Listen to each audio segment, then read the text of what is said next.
Hello, everybody. Welcome back to the Boss Rush Podcast, a great place to play games and be better. I'm one of your hosts, Corey Deerigan. Alongside me, as always, is PC Muscle Race himself, Laurent Dawkins. What's poppin'? Hey, Corey. How's it going? How's life? How's you got some new toys behind you? Yeah. Some things are changing in my backdrop because my roommate moved out. Laurent, is that an Xbox I see? Nothing. Is that an Xbox I see? Is that an Xbox?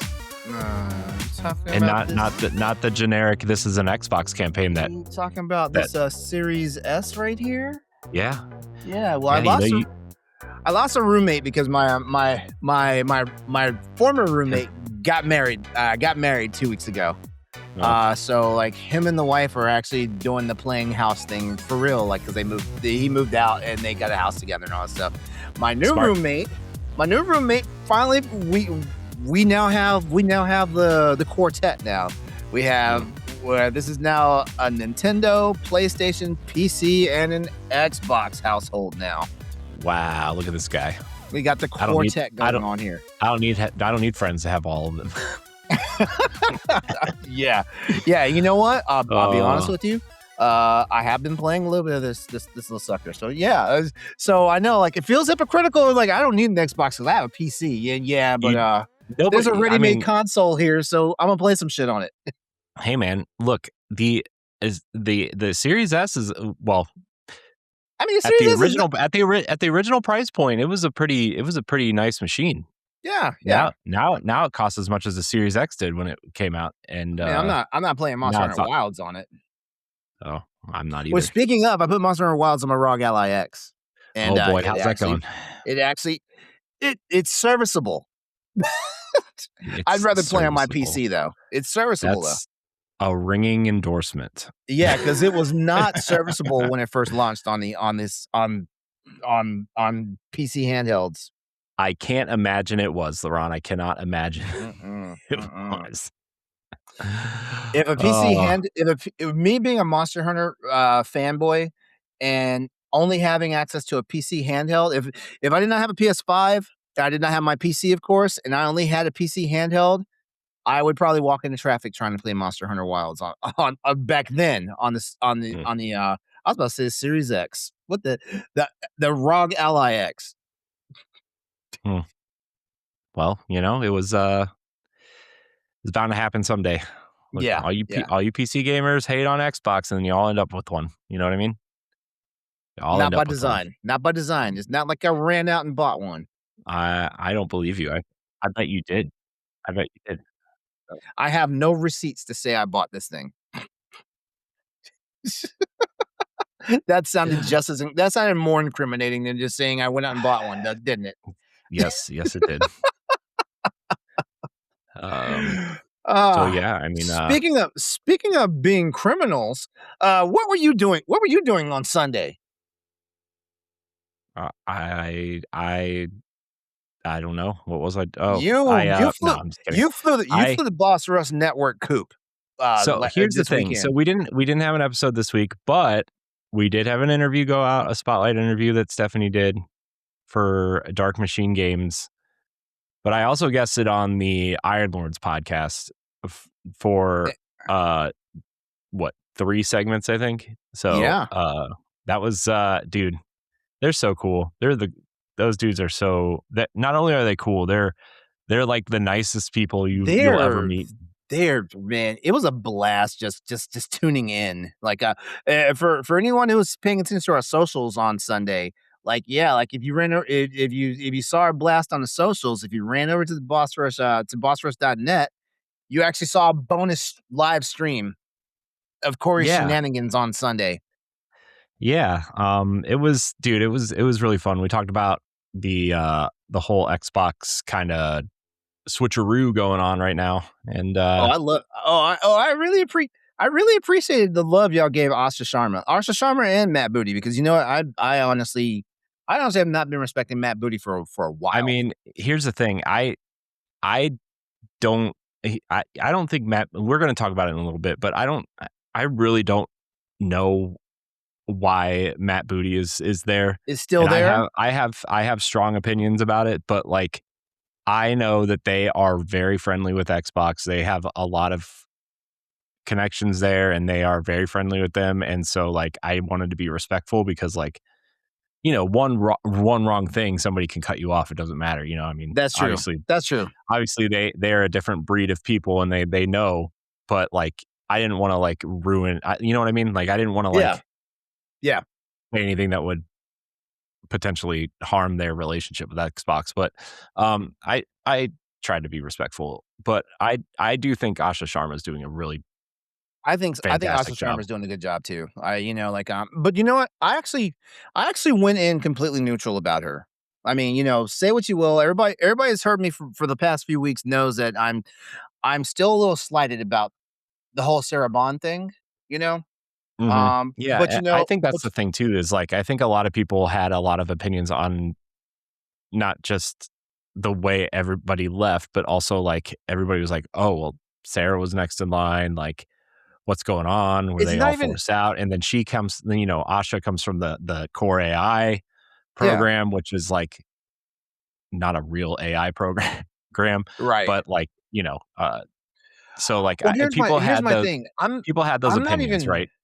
Yeah, I'm not even up in arms about the fact that, like, they didn't give Sarah a chance to do her thing, you know? It was just like Yeah. it still feels like it was just a major ouster compared to Hmm. compare when you look at how Phil Spencer went out and how she went out, Hmm. it seemed like something not nice happened. You know what I mean? Yeah. Well, like, Phil had a lot of like things to say, a lot of nice things to say about the team, a lot of, a bunch of different things. And then Sarah didn't say anything. Like, and I feel like her nobody silence is speaking volumes. and nobody said anything about her except for Phil, right? Yeah, So like, yeah. that story is going to come out someday. Mhm. I'm very fascinated to see what happened, but um I feel like Sarah is gonna bounce back though. oh She's yeah, gonna dude. wind No, up she's she's gonna wind up, with another tech company. I don't know if she's gonna be back in mhm. video games, but she's gonna wind up with another tech she'll company. be she'll be I mean, I almost wonder if she'll wind up inside Microsoft somewhere You else, think? right? You Like, I don't well, know. I feel like she's gonna wind up. she's still employed there, you know. Oh, she is? I thought she was Well, they're gone. Phil and Sarah are staying through the summer to help with the Uh, transition.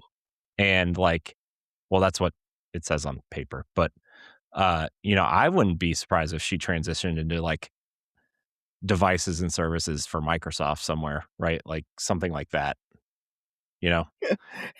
Next thing you know, this is a Zune. This is a Oh Zune. my gosh. Everything's a Zune. Hey, I liked my Zune. Thank you very much. Remember when they tried to revitalize Zune back in the Xbox One era? Yeah, I do. Yeah, you do. I You're an sure do. Xbox fanboy. You do. I had two Zunes. I had a blue one and I had the Gears You of War know, one. I didn't own a Zune, but I fell in love with everybody. I had some friends that had Zunes, and I fell in love with those things. I don't know why. I don't know why. I don't know how I managed to not spend money on one of those things because I really loved those things. I just Hmm. never owned one. Hmm. Yeah, I really liked the Zune a lot, But and but then and then the Zune evolved into the Windows Phone, and then we all know where it went after that. mm, in the toilet. Um, but yeah, shout out to the Iron Lords. Thanks for having me on, guys. We're gonna collab with them soon on something. They asked if I was going to Summer Games Fest, and I was like, man, I would love to, but uh, although apparently I am Appar- officially part of apparently, their Road to Cologne yeah. fundraiser now. So Apparently, you're pimping yourself out. I mean, look, if they make enough money and they want to take me, I'm not going to say no. I I mean, that's Corey, like you're pimping yourself out to them, like and here I am. I just been sitting here for years now. You've never pimped hey, yourself out for me once. it's because you always show up.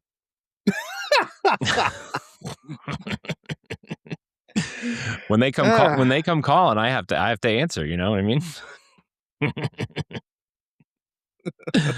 I don't know if you Mm. saw the tweet I know when thread. I know when I'm buying you this summer and sending to your house like direct. I'm buying you a set of knee pads. I mean, you did you see the tweet thread I'm in with Cog? No, do I need to? Do I need Yeah, to? I'm gonna send it to you Oh boy. in the studio chat. I'm sending it to you. Yeah, oh, yeah. Oh Just look what I man. replied to him with. Oh, this is about to be good. Mm, Oh man, mm. You're a simple whore. I am. You know, I'm a simple. Did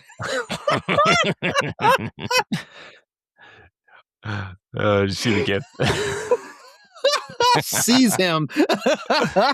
Did you see what I replied to him with? Yes, I see that. Oh my god. Oh, so I guess you can look forward to that, Hey, maybe. you did do stuff. Hey, make sure those wind up in my DMs. It's out there. It's out there. So, hey, look, man, and with all the all the things going on around here, I've slimmed down kind of quite a bit. Yeah. So you know, I can fit into that. Yeah. Woo-hoo. Mm. uh, it'll be weird with seeing me in hair though, Laurent.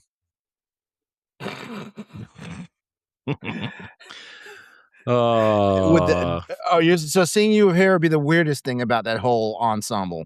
Okay, whatever. what I mean, would it not? You tell me. I don't know. Oh my god. By the way, okay, so, all our viewers and listeners on for the show, you guys can back me up. I didn't start this sexual harassment tonight. I did not start this. Hey, man, it was a Like, good time. that guy That's all started I it. can say. That guy started it. All I can say is it was a good time. Oh, whoa, I bet. It was a good time. You were having Um, big fun. I was. I was. That's alright, man. Oh, I'm happy for you, man. Shoot, sometimes you have to stray outside the yard, get a little strange with strange people. I mean, look, that episode so far on YouTube has like 7,000 views. So, and Yeah, I they gave us the collab tag. So, you know, shout out to them for helping us amazing, out. amazing. Get a few of them views. You know what I mean? So, yeah.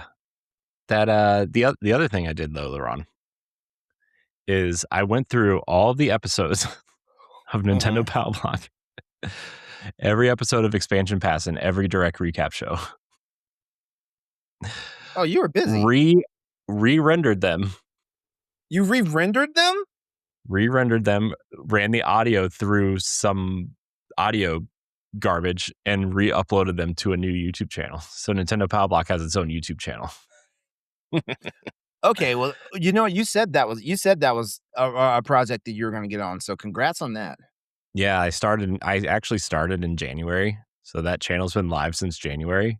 And I've just been slowly uploading over the course of the last 3 months. And it's finally done. Oh, okay. Good shit. Uh, so there we are. And you know, the clips channel is starting to get up to date. Although I hit the daily limit today for uploads. So Uh-huh. to be fair, I just scheduled them out. I didn't like publish them all today, but we still hit our daily limit, which was cool. I guess the daily limit is 10 now. It used to be 15. Now it's 10. Is that a fact? Apparently, yeah. Mm. So, so the Clips channel is live. Palblock's live. Tower Casuals is live. Boss Rush is live. We're all live. Boss Rush Entertainment is existing. We need a logo for that. It'll probably just be that TV logo we use for standard def, though. To be honest, Hmm. maybe with the moon from the After Dark logo inside, something Mhm. like that. I don't know. I haven't decided yet. Uh, anyways, Laurent, how are you? What did you do on Sunday? I don't even know what day it is. It's Wednesday, I guess, right? So, Sunday. Okay, so this weekend my new roommate started moving in here. So a lot of the stuff I did over the weekend was basically to help like kind of get him acclimated and situated here in the spot and everything. Like it's not some rando either moving in with me. Like it's a really good friend of mine. Like we've known each other for almost 3 decades now and stuff like that, you know. mhm. Um yeah, but So a lot of the stuff that went on this weekend was basically that. I've been cooking more dinners and having people over and stuff like that. Uh, Mm, I made some crazy ass chicken tenders this weekend. I mean, shit. I'm not trying to brag. I'll just let my friends do that. Like restaurant quality, chicken tenders. nice. I love to cook. I love to cook, and and I actually love cooking for people when people want to eat. Well, I mean, it's not hard. Hey, you want to eat? I'm cooking. And everybody was like, yes. I mean, I can eat. I could eat. I'm gonna make the Yeah. drive. Hey, come through. I might. I mean, I'm just shelling myself out to everybody these days, so I might as well. Oh, you'll be well rewarded if you come this way. I'm sure I will be in more ways than Yeah. one. Uh, But for the most part, this weekend was like helping my former roommate with moving and stuff. And then helping my new roommate get moved in and situated. And it's almost we're almost at an equilibrium now. cool, Yeah, nice. as you see, because I technically don't share actually an Xbox has moved in here, so technically sharing the office, but now I'm sharing the office in a different capacity. What is that? Oh, flapping around back there. Okay, that was weird. What is that flapping around back there? Did I have my one of your I have my fan running and I have it pointed away so like it bounces off the wall, so mm, it's not like just pure cold air hitting me. And there's some Kleenex over there on the edge of the table, so I looked there just now, like, what is that flapping? I had to look. hmm, Yeah, cool. and I got a display case back here that I don't know why in this at this angle it looks crooked.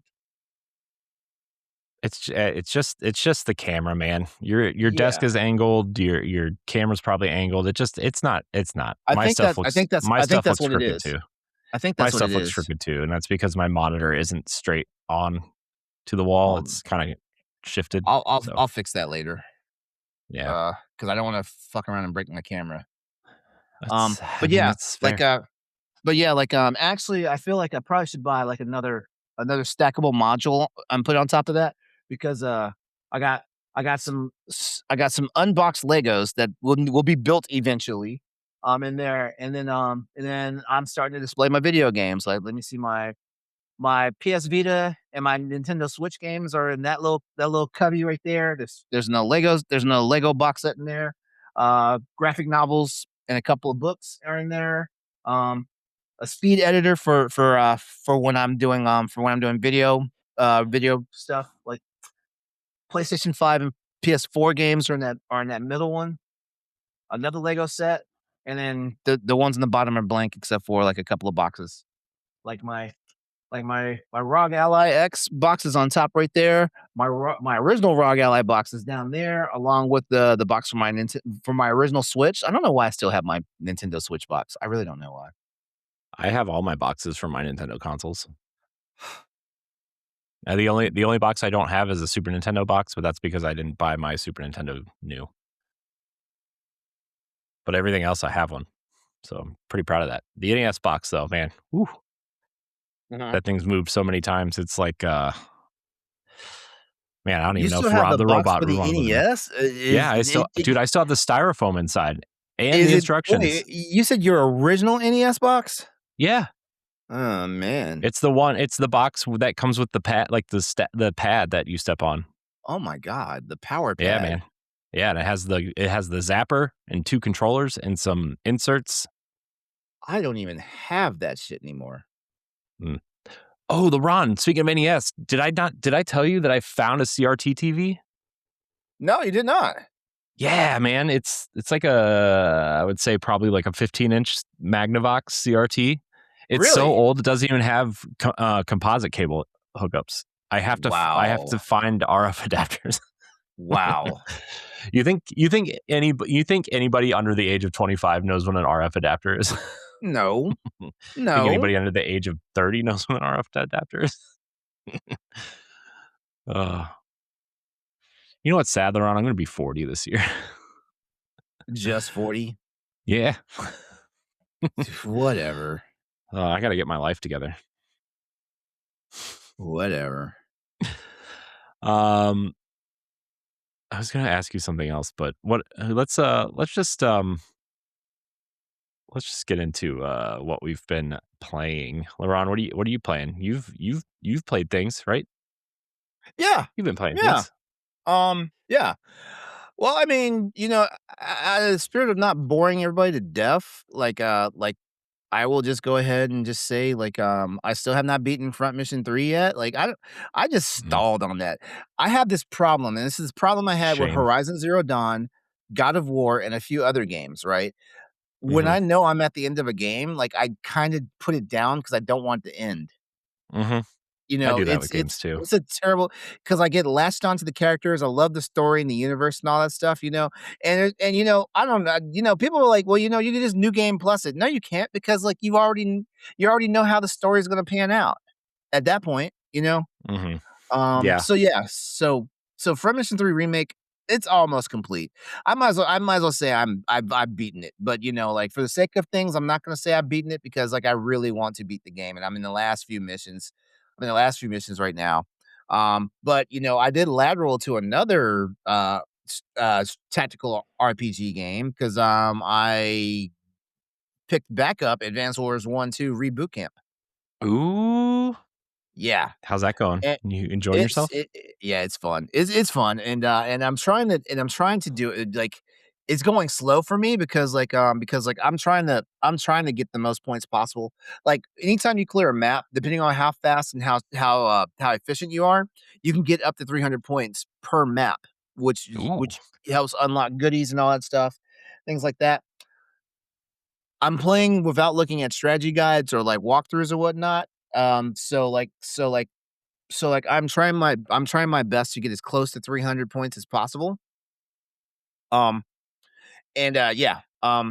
So it's going slow. Like, I should have already been in, like, these. I can't remember how Advanced Wars. I know Advanced Wars 2, you wound up playing with the other factions. Um, so yeah, there was like 3 arcs to the Advanced Wars 2, but I cannot remember for the life of me how many arcs Advanced Wars is. I think I'm on mission like 8 or 9 right now, but Hmm. that doesn't really tell me anything at this point, right? Um, Right. yeah. But yeah, like, I love this game. I love this game. Um, Awesome. it's just so fun. It's just so fucking fun. It's just so fun.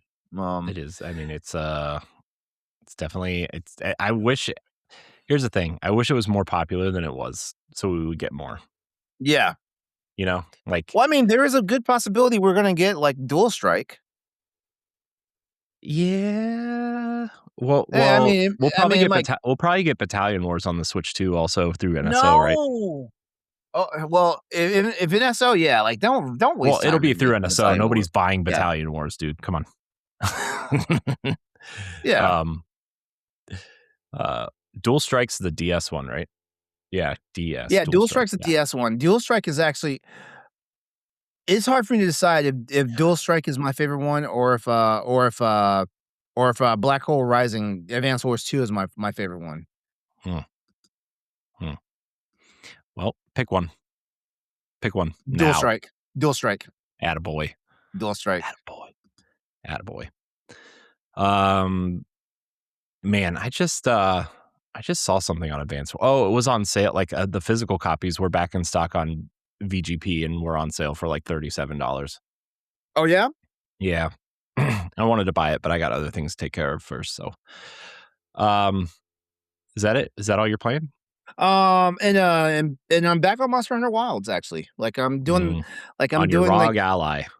Oh, yeah, I loaded Monster Hunter Wilds on my ROG Ally, and, I can honestly say it's a serviceable game now. Like, it was not that way, like, when it first launched, but then Hmm, again, on PC, I feel like it wasn't really serviceable then either. Like, it was playable for sure, but on handheld PCs, it was not. But mhm. yeah, Capcom is.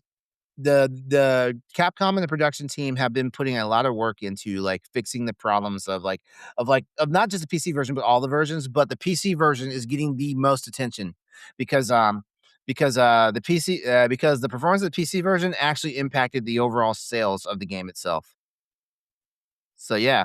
So, yeah, like, you guys need to pay attention, like, whatever we do it over here at the PC Master Race, you guys to pay attention. Pay attention, everybody. Pay attention. I reinstalled Monster Hunter Mhm. Wilds. When I had some time, I was going to ask if you wanted to play it, but I have not had time. I've finally caught up with the new workload at work, Uh-huh. so maybe I'll have time. Mhm. Uh, there's just been a lot going on at work, uh, and so I just finally caught up on all those podcasts. But they're uh, I don't have to work at night anymore. Feels like, Oh, at least for no, now. that's Um, good, right? yeah, well, sometimes when you get a new when work gets transitioned to you and like it's not like where it's supposed to be, so you just have to do it. Mhm. Mhm. um, so yeah, that's where we're at there, but it's fine. I really, man, tell you what, out of everything in life right now, the job's the one thing I'm not worried about at all. So, I love my job, dude. That's a good thing, right? It's awesome. I love my job. Um, so, but other than that, I've been playing Marathon, Mhm. more Marathon, shooting stuff, being awesome. And by Having a awesome, I blast, mean living the dream. being the old man trying to play this young man shooter. You know what I mean? Trying to,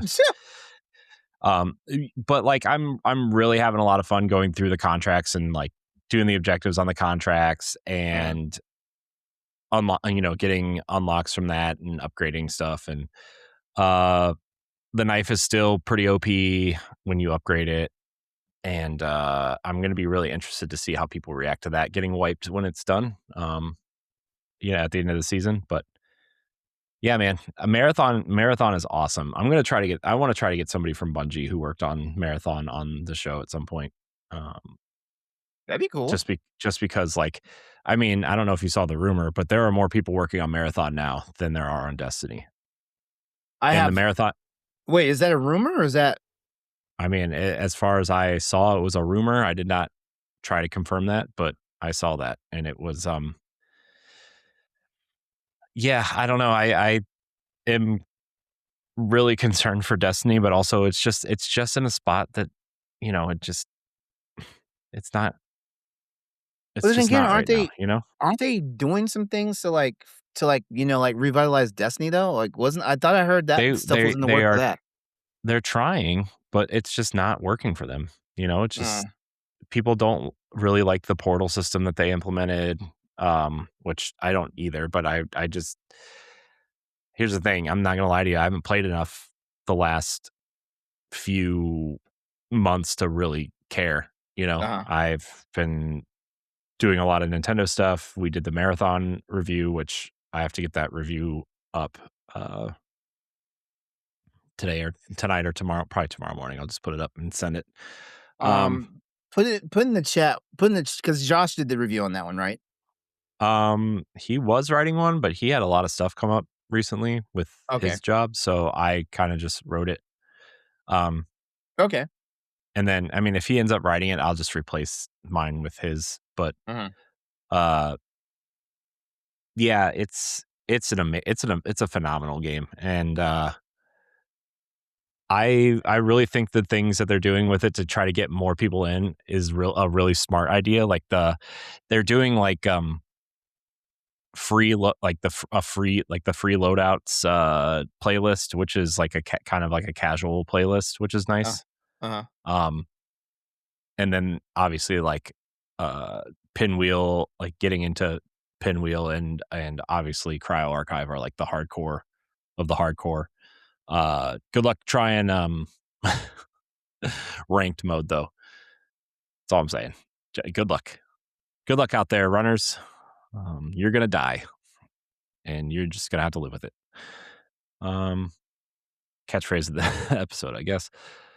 And then diving through some Switch stuff, just trying to I'm trying to figure out what I want to play next, right? Just Mhm. because like I finished Super Metroid and I really haven't really been playing anything since then except for like time filler games, you know. Yeah, you're not doing more Metroid games? I just played 3 in a row though. And it's like Oh. I kind of it's the same thing with Fire Emblems, like I want to keep going, but I'm worried that I'm going to burn myself out on it. Oh, I almost went instead of doing Advance Wars, I almost went to back to Fire Emblem Three Houses. Mm, The only reason mm, why I didn't go back to Fire Emblem Three Houses because I would have to start all the way over, mhm. and I was I've been pretty thinking about deep. starting I was over too, just because Fortune's Weave connects to it uh-huh. in like a major way, and I want to be ready. But uh, yeah, man, I just got to pick something and play it because I also have been wanting to play through Xenoblade, which I Mhm, have been saying that on Nintendo Power Block for like literally 4 years at this point that I want to play through the series and I haven't yet. Like mhm. I'll start them and then I'll just be like, nah, we're just gonna move on. So, anyways, that's what I've been playing. So Yeah, and that's pretty much what I've been playing. yeah, Laurent, before we get into these topics, okay, before we get into these topics, Tonight's gonna be a shit show, isn't it? no, no, it's gonna be Okay, a great one. It's gonna be a great okay, show. I have okay. faith. Have faith in the show, Laurent. Alright. One of us has to. Uh, Edward and I were talking about the Zelda movie on Power Block. Uh-huh. Mhm. Okay, so hear me out. I know not Nintendo Power Block, but hear me out. We were trying to figure out who is going to play Ganon. I think I picked the perfect casting. Who? Who'd you pick? Idris Elba should play Ganon. I have 0 objections with that. I I can't stop thinking about Idris Elba as Ganon now. Like I since we actually started like talking about it, whenever I he actually was like like, whenever Idris Elba plays a villain. yeah, and like what I was thinking is like, okay, so like if you have this political battle between Hyrule and the Gerudo or whatever, right? And Zelda somehow escapes because Ganon takes over, like Lion King style, right? Like he just kills the king, takes over, Zelda runs away. She finds Link, whatever. But like Idris Elba, man, coming up, it being the king of the Gerudo as Ganondorf, and then like somehow getting, I don't know which version of the if they're going to use like the secret stones from Tears of the Kingdom, or if they're going to use the the things that they use in Ocarina of Time, whatever, to get his powers to Mhm. become like Ganon, right? Like, but man, I cannot stop thinking about Idris Elba as Ganondorf right now. Like, you could do some really cool like red dreads. Like, you could make him look like a serious badass. That's if they're going with the Tears of the Kingdom Breath of the Wild Ganon though, right? Not necessarily. No, you could do the Skyward Sword Ganon, or well, Demise, I guess. But like you could do uh Twilight Princess. You could do like, I mean, the look of Link is clearly Twilight Princess, right? I don't know if you saw the the leaked images of Link I saw floating them, around. but I also d I'll be honest with you, I haven't been paying a lot of attention to it because I don't want anything spoiled for me, which is kinda Yeah. weird considering that I'm not like an avid like a hardcore Legend of Zelda person, you know, right? Like Hmm. I have I know what I like about the Legend of Zelda franchise, and I definitely know what I dislike about the franchise. Um, so I haven't really been paying a lot of attention to well, I mean, I paid atten I've noticed the To be stuff fair, that there's leaks nothing to out. pay attention to yet, really. Um, they cast Impa though. They did announce that. I don't know who the actress is. Like I recognize her, but I don't know what her name is. Uh-huh. Um, but yeah, man, what do you think? What do you think about an Idris Elba? Oh, I love it. I love it. Yeah, who would be like the side chick, like the side not that sounds bad, like the side kick for him, like the lead, like the female leader of the Gerudo. I don't Who would know. that be? Michelle I Rodriguez. uh, I just watched Fast 9 and Fast 10. Oh, you did? for some reason. Don't ask why. I just was I'm not working caught late. up. I'm not caught up. I haven't watched 9 or 10. I don't think I watched 7 or 8 because I'm trying to figure out like the last one I watched, they were like escaping on a plane or something at the end, but I don't remember which one. They all blend together.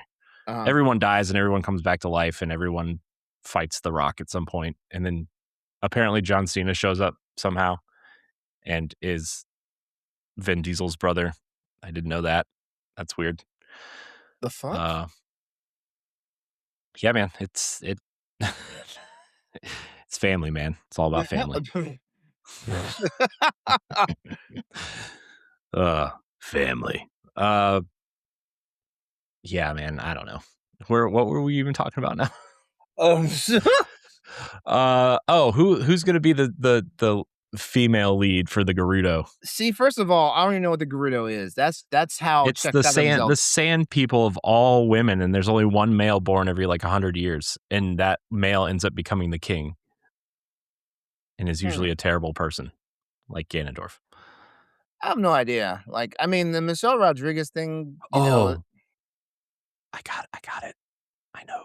I know who I think who? should be Who? Who? based on the recent games, but the that one Jonas Brothers wife, the Oh, Indian Priyanka girl. Chopra. Yeah, her. Ooh. She's got the voice, she's got the look. Mm-hmm. Mm. Mm-hmm. Mm-hmm. It would put her back on the map for sure. 'Cause Yeah, she's I feel like she's been kinda hit or miss with some of the projects she's done lately. yeah, she was in Heads of State. I don't know if you watched that. That has Uh, Idris Elba in it. mm-mm. It's Idris Elba and John Cena are like the president and the prime minister. Wait, it, okay, I it's saw on previews. it's on Amazon, I think, and she's in it. Uh-huh. She was really good in that. She's also rumored to be Rita Repulsa in the Power Rangers reboot. But What? yeah, I don't know how well that's gonna go though. What? I don't know if that's gonna go over well or not. I still don't know anything about that. There's so many rumors floating around right now that it's like, are you sure? I don't know. Uh, what else was who else was I thinking of? Um, there's somebody else I was thinking of that. What's her name? I still would have picked Florence Pugh as Zelda, but they didn't go that route, obviously. I also I feel like for a role like that, Florence Pugh is kinda aged out. You know what I mean? See, I don't. I mean, maybe, but like, I was thinking more of like, she has, she's the princess, but she's learning to become the queen or whatever, and like, she's like stuck in this political war, and she also like knows how to fight clearly. Like, you know what I mean? She has that going. I don't know. That was like my original pick for Zelda, but they didn't go that way. Mm. So, also, it's funny. Somebody I work with actually lives in New Zealand, and apparently where he lives is like a 45-minute drive from where they're filming this. Were they filming? Yeah, but he has no interest in Zelda, so I didn't ask him anything Yeah. else. He lives close to like the Hobbit area where that's like a whatever, Mm. whatever that is. So, another series I've never seen, by the way, Lord of the Rings. Me neither. I've never watched it. Mm, so, you watch anything interesting though, Laron? Did you watch anything interesting? Yes, as Anything a matter fun? of fact, yeah. Well, I mean, like, last episode of the podcast, I was talking about The Boys. Mhm, Yeah, which I'm still watching that. Like this season's pretty good. I mean, there is some stuff that's like, what the hell's happening right now, you know? But this season's pretty good. By my in my opinion. mhm, Um. Okay, so Mike Judge, the guy that created Beavis and Butthead, King of the Hill, that mhm, series. mhm, Uh, my roommate turned me on to tale the he did a series on Cinemax called Tales of the Tour Bus. It lasted 2 seasons, and basically it talks about like the behind the scenes stuff of like some like the greatest music legends that are out there. Like season 1 was basically country, and season 2 was funk. hmm, And so yeah, like I just got through watching the I just got through watching because I'm I'm black, so I was watching the What? funk. I'm You are? watching the funk stuff because like I grew up listening to his music, when from my parents and stuff like that. So I just got through watching the two parter featuring Rick James, and my God, like the commentary and the storytelling of it is incredible, and it's all animated.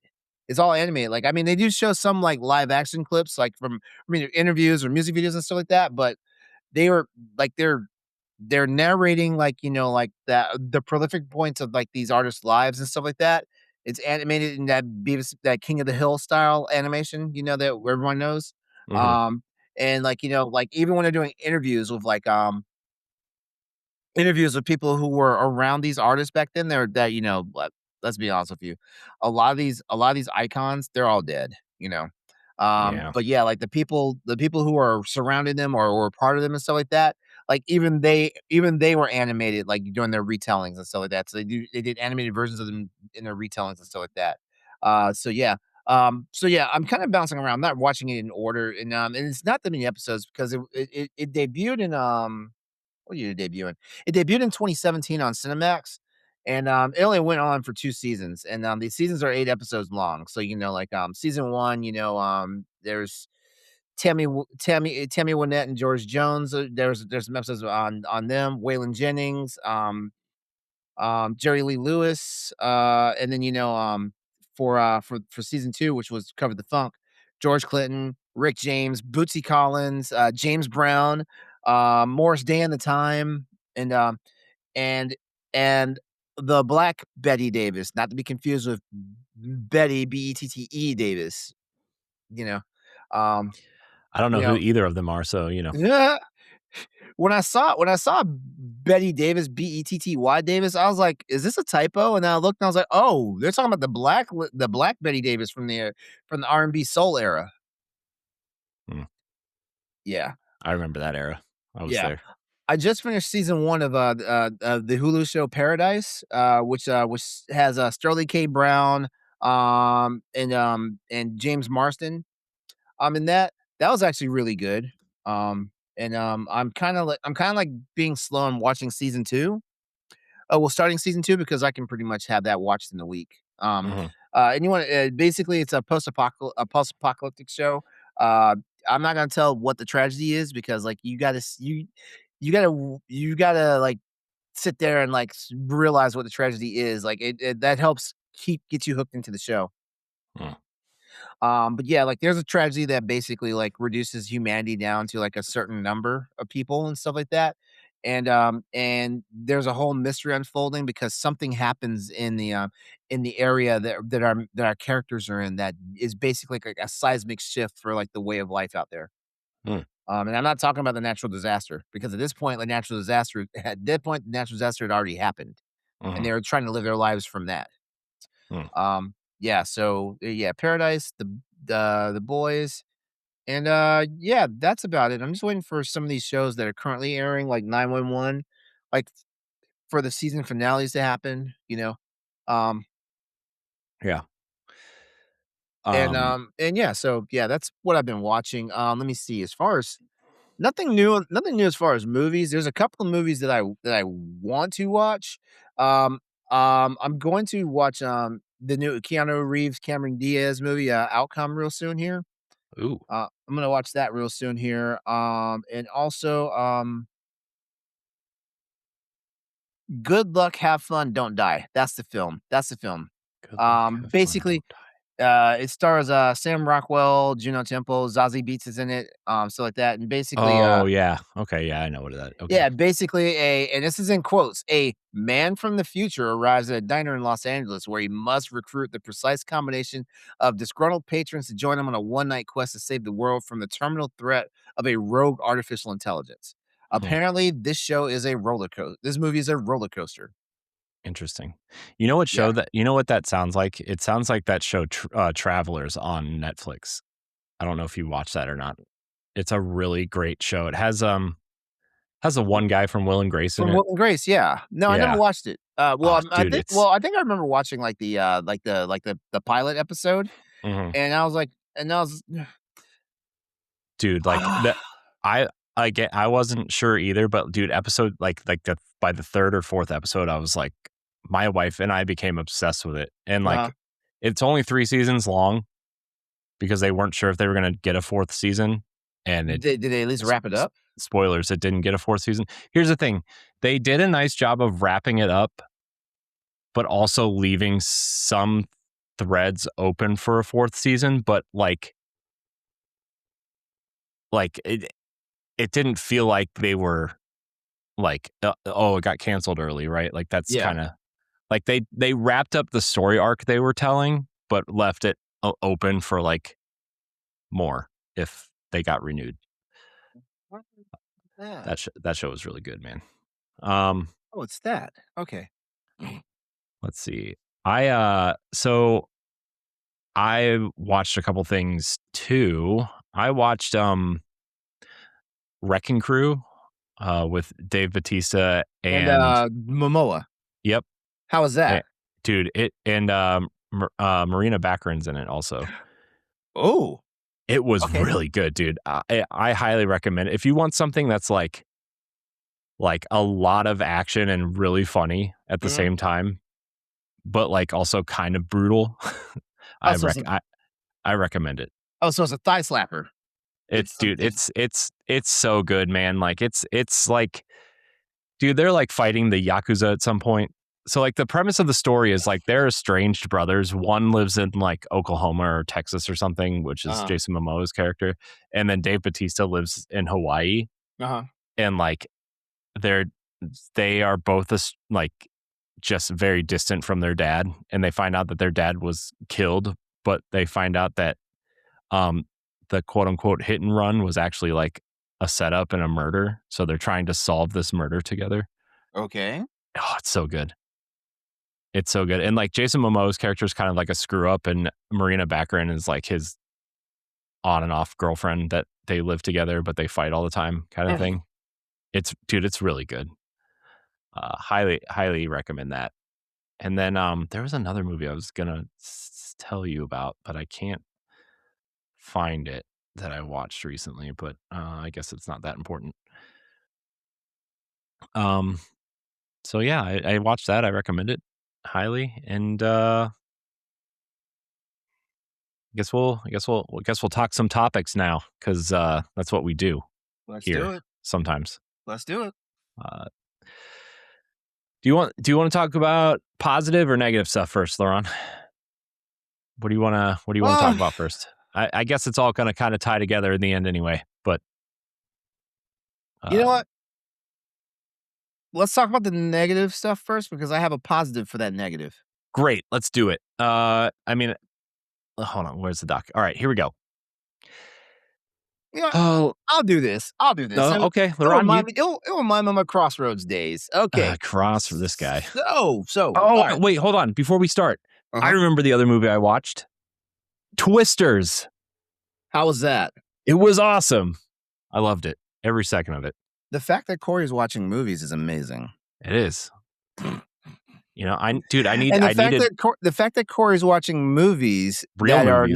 that are not current, like as in like in the theaters right now is even more amazing, which means like he actually had to Whoa, stop what he was doing and go back and look for these movies. whoa. Hey, man, Twisters is recent-ish. Twisters was last year and it was nominated for Oscars, not for the Oscars that we think it was nominated for, but it was nominated for Oscars. Um, Also, side tangent in that movie, I gotta say, I understand the appeal of Glenn Powell now. He's a good actor. He is. He's a good actor. I don't understand. He's a There's a great actor. there's a discourse going on right now that, like Glenn Powell is like a boring actor and like the basically is Why? like Because he's a handsome white man with blonde hair and blue eyes and that's the just problem. feels like the everyman. Yeah, that's the problem too. Like, like he's basically cookie cutter.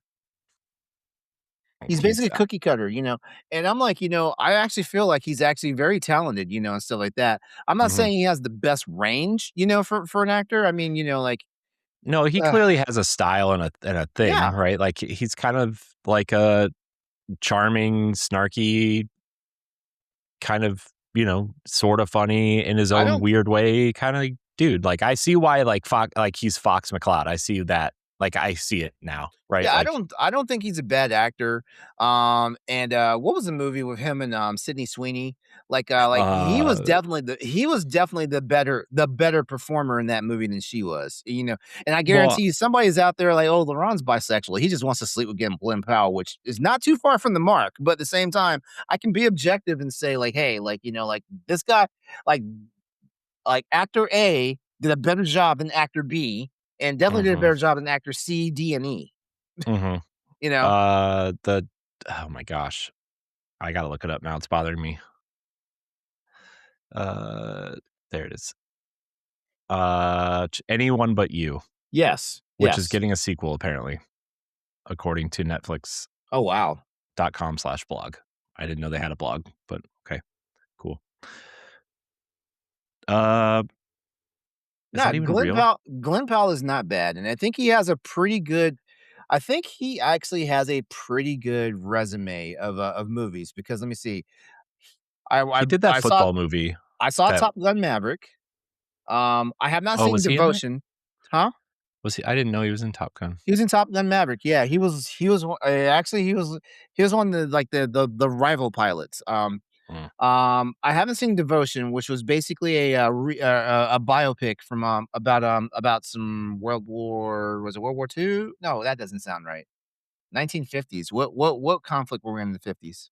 Was that World War II? Vietnam? No, Uh, Vietnam. That's too early for Vietnam. But so gosh, it doesn't matter. I don't It know. doesn't matter. It was basically a Cuba? time when No. it was No, basically that a was time '60s. when the military was like, like more people of color were getting high up positions, like, Jonathan Majors was in it.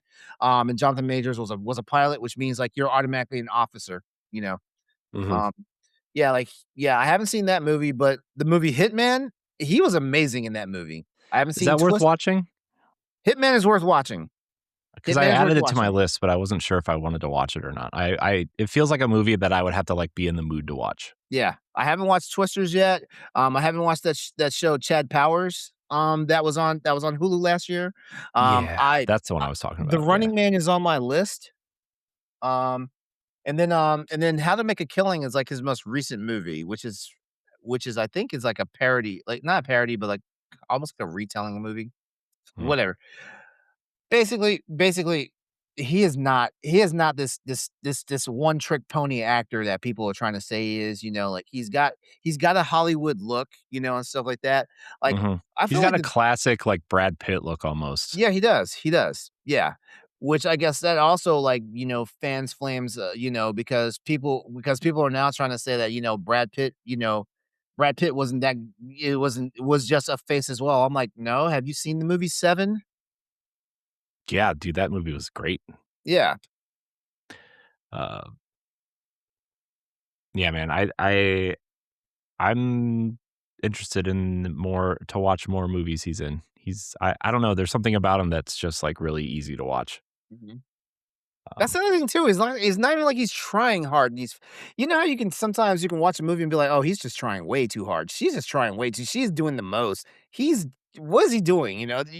mhm. I don't feel like He looks like he's showing up to have a good time and, like, you know exactly, exactly. yeah, which is I don't know. good. I think we need more people like that, to be honest, but Yeah. I'm gonna shut my mouth though because like I don't want people to think I'm pandering or whatnot. I said what I said though. Like Glenn Powell is not a bad actor by any stretch, in my opinion. mm-mm. Now I'm not saying Glenn Powell is like, Academy Award winning leading man, like, well, he's leading man in his movies, but you know what I mean. He's not Yeah. he's not he's not um He's not gonna head up the He's next, not like, best Scorsese leading movie. male. Well, not yet. He could eventually be best male, at the Oscars, but, not with the movies he's getting right now. And Mhm, and and I feel like his range has to get a little bit better, like mhm. he's probably going to be no, I don't wanna say that because I definitely don't want people in my DMs, like, razzing me about this nonsense. Sure you do. No, I mean I mean, if he has a long career, like let's say like Leonardo DiCaprio, so well, actually no, that's unfair because Leonardo DiCaprio's been doing that shit since he was a kid. Who's who's an actor? I dare say he's a better Chris Pratt than Chris Pratt. Oh, that was the other movie I watched too. Was Mercy, that AI movie that Chris Pratt is in. How was that? Man, you were putting some work in. Well, dude, I haven't really slept very well the last few. Mhm. We'll say like the last week or so. Yeah. So like I've just been having movies on in the background to kind of like have background noise to work to. But Uh-huh. like, so like the premise of that movie obviously is like he endorses an AI to become like judge, jury, and executioner in And then Los he wants Angeles. and And then he winds up getting accused of a crime, right? it's like a beta, not like a beta program, but it's in use, but it's only been used 18 times in 2 years or something. Uh-huh. Um, but essentially the person that gets accused has 90 minutes or 120 minutes to prove that they are not guilty or they're executed on the spot essentially. And Mm, they only use it for murder cases in like, mhm. you know, bad cases like that, not like a robbery or anything. But like the movie starts with him waking up from like either being knocked out or whatever. Um, and like he's been accused of murdering his wife. And the whole movie is him like working with this Uh, AI to try to Trying to prove solve the his case. innocence. Yeah. And like it's it sounds really dumb and it has like a lot of like red flag How does buzzwords that around sound it. really dumb? That doesn't sound dumb at Like all. no, I mean like the buzz around it online was like, "Oh, Chris Pratt and AI, those are two things that'll be in movies forever." It's like, okay, well, but it was actually like a really awesome. Like I literally stopped working halfway through and watched the rest of it without working. I Uh, was really into it. So, and it's like this program where like everybody's cell phone is hooked up to the network, right? Everybody's cameras are always on. Everybody's, every single camera, every single monitor, everything is connected to the cloud, Mhm. right? For Mercy. And like so Mercy has access to everything, traffic data, uh, you know, this AI has literally access to everything you could possibly need. And like the whole thing is him trying to solve this murder with this AI. Mhm. It's awesome. So I do recommend it. It's on Amazon, I think. Sorry, I didn't mean to interrupt you, but you said Chris Pratt, and I was like, oh yeah, I watched that No, too. no, no, no, no, that's okay. Like basically, I said what I need to say on all that. Yeah. All right, Laron, All let's get right, angry. all right. So Let's make people angry. let's get Let's do let's get that. down to business with what's going on in the industry for this current week. All right. So if you didn't know, there's something going on PlayStation and PlayStation 5 right now. What? And it deals with DRM. Okay, so I'm going to lead us with the story that started this whole thing, and then I have some stuff to add to this stuff. Yeah, because I think there's been new information since I created the Yes, doc. yeah. So right now, PS5 digital games now the narrative is PS5 games, digital games now require a 30-day online check-in, um, which for the most part has been confirmed. All right. So this all started as a rumor, but has now been confirmed that Sony's implemented a 30-day online check-in requirement for digital PS5 and PS4 games. That means that players who stay offline too long could temporarily lose access to their purchased titles. A move that immediately raised concerns about ownership, preservation, and always-on restrictions making a comeback. Okay, so what's actually unfolded in this whole thing, because of course people have been reaching out trying to find out, trying to find out from Sony, is this true? And Hmm. apparently, like the only person that's answering person, I use that word loosely. The only thing that's answering that question is like Sony's AI bot Hmm. for Well, customer service. I think GameSpot reached out for a quote. Let me see if I can find it. Okay, see if GameSpot got something, because everything I've heard so far has been, basically like the chatbot is answering this, and the chatbot's Hmm. answering this to the basically the chatbot's interpreting the rule, and then giving us the answer based off its interpretation of the rule, which, by the way, that's what damn near every AI query does right now, is whether it's ChatGPT, Copilot, Gemini, DeepSeek, Grok. That's Mhm. basically what all of them are doing. So please, like, do your due diligence if you're going to use AI to answer questions, for things that you want to know. But anyway, so basically, yeah, like apparently, like, some actual content creators have actually gone on and tested this stuff.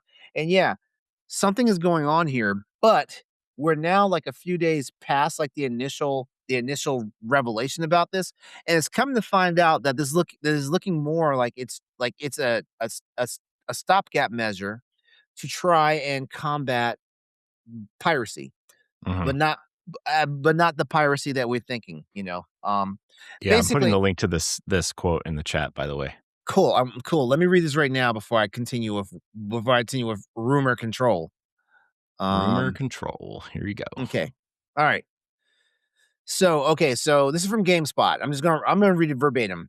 Like a new quirk has begun affecting PlayStation 4 and PS5 owners with digital game purchases. It appears the system's latest updates have introduced a 30-day online license check for digital games, leaving those who have extended internet outages without access to certain games. However, Sony has clarified exactly how it works, and it seems like players have nothing to worry about. Okay, so GameSpot goes on to say several users, including the Game Accessibility Twitter account Does It Play, have reported that all new PlayStation purchases, those made before March 2026, appear to be unaffected.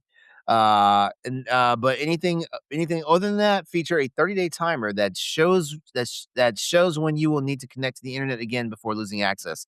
This timer doesn't appear to be visible on the PS5, but according to Does It Play, it is still being tracked in the background. While unlikely to be a tangible issue for most players, there are definitely use cases that could see a PS5 or PS4 disconnect from the internet for extended periods of time. According to a statement, Does It Play gave Kotaku, the license checks have been introduced to combat refund scams. As a matter of fact, this is the rumor control part that I was getting ready to get into. I'm glad GameSpot's talking about this Mhm. to combat refund scams, but were designed to convert into unlimited licenses afterward. So here's what's going on here. An Action SIE spokesperson, according to GameSpot, has told them the following.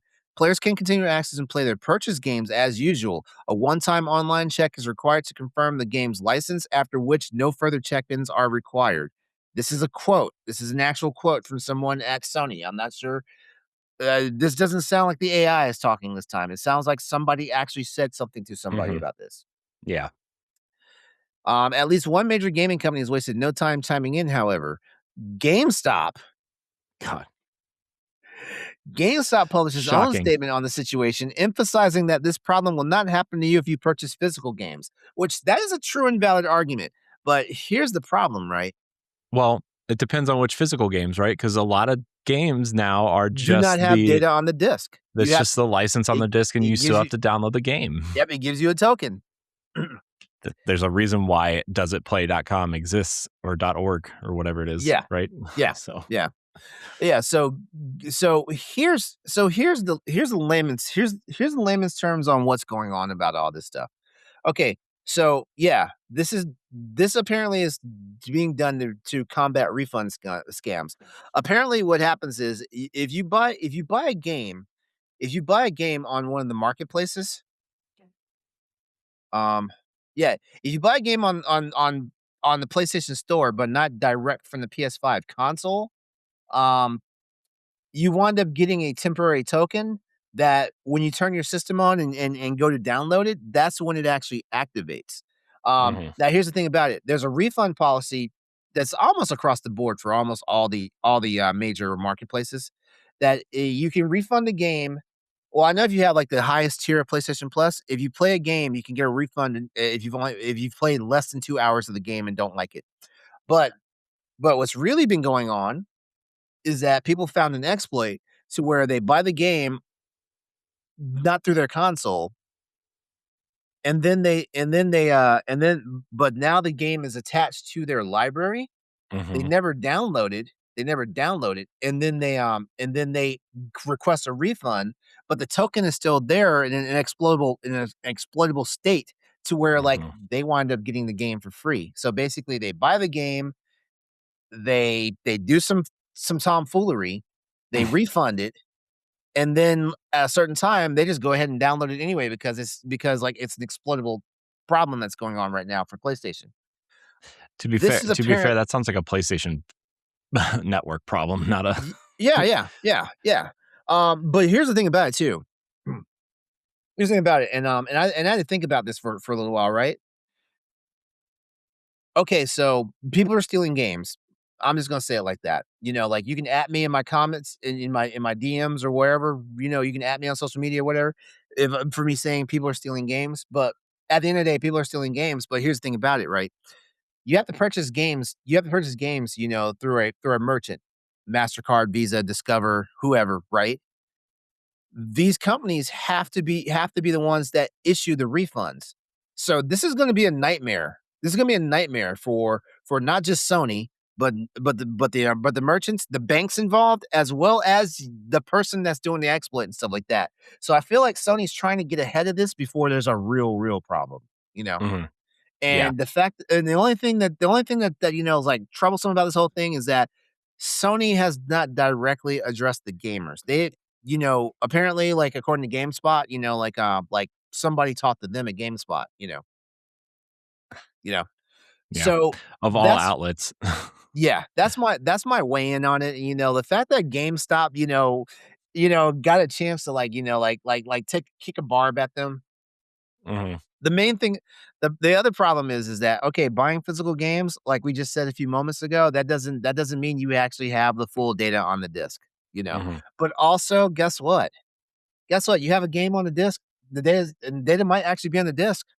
What happens when the servers come down for that game service? I know that's been my whole thing with, like, transitioning to digital media anyway instead of physical is, like, I do have physical games of the games that I love, right, like Zelda and Fire Mhm. Emblem and, God of War, stuff like that, but, like, those are more for show Yeah. and shelf fun purposes, not but, like, a lot of these games require you to be online anyway at some point, right? Like, the Destiny disc in my collector's edition is a coaster, right?